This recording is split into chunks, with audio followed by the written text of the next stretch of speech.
రాష్ట్రంలో కాంగ్రెస్ పార్టీ అధికారంలోకి వచ్చింది. ప్రజల తీర్పును మేమందరం కూడా గౌరవిస్తున్నాం, శిరసావహిస్తున్నాం. ఈ ప్రభుత్వం ఈ పార్టీ 5 సంవత్సరాలు అధికారంలో ఉండాలని కోరుకుంటున్నాం. అయితే కాంగ్రెస్ పార్టీ ఎన్నికల మేనిఫెస్టోలో అనేక విషయాలను పొందుపరిచింది.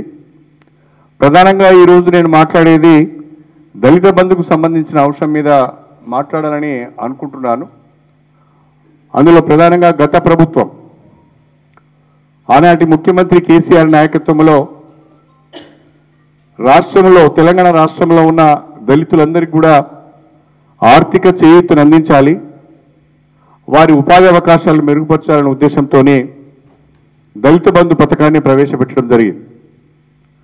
ఆ దళిత బంధు పథకం ద్వారా ఒక్కొక్క లబ్ధిదారునికి 10 లక్షల రూపాయల ఆర్థిక సాయం చేయాలని, లబ్ధిదారునికి నచ్చిన లేకుంటే వచ్చిన పని ఆయన చేసుకునే విధంగా, యూనిట్ను కూడా ఆయన సెలెక్ట్ చేసుకునే విధంగా వెసులుబాటు కల్పిస్తూ బ్యాంకుతో సంబంధం లేకుండా తిరిగి చెల్లించవలసిన అవసరం లేకుండా 10 లక్షల రూపాయలు ఆర్థిక సాయం అందించడం జరిగింది. అందులో రెండు విధాలుగా దళిత బంధును అమలు చేశారు. ఒకటి శాచ్యురేషన్ మోడ్లో, ఉదాహరణకు హుజరాబాద్ కాన్స్టిట్యున్సీ కావచ్చు, లేదా రాష్ట్రంలో మరొక 4 మండలాలలో శాచ్యురేషన్ మోడ్లో ఈ స్కీమ్ తీసుకున్నారు. మిగతా నియోజకవర్గాలలో టార్గెట్ మోడ్లో తీసుకున్నారు.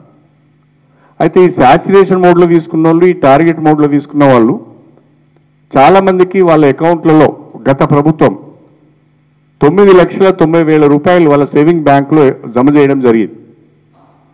చాలామంది లబ్ధిదారులు వాళ్ళ అవసరాన్ని బట్టి ఒకరు 3 లక్షలు, ఒకరు 4 లక్షలు, ఒక 5 లక్షలు, ఒకరు 6 లక్షలు, ఆ యూనిట్ కాస్ట్ని బట్టి వాళ్ళ అవసరాన్ని బట్టి ఆ డబ్బును డ్రా చేసుకొని దళిత బంధు పథకం ద్వారా లబ్ధి పొందుతున్నారు, ఉపాధి పొందుతున్నారు.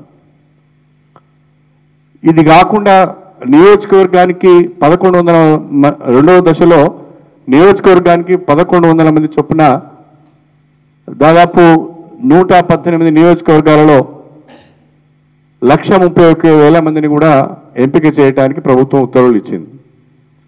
మొదటి దశలో శాచ్యురేషన్ మోడ్లో కానీ టార్గెట్ మోడ్లో కానీ ఎవరైతే లబ్ధిదారులు ఎంపిక చేయబడి వాళ్ళ అకౌంట్లలోకి డబ్బులు విడుదలైనాయో అందులో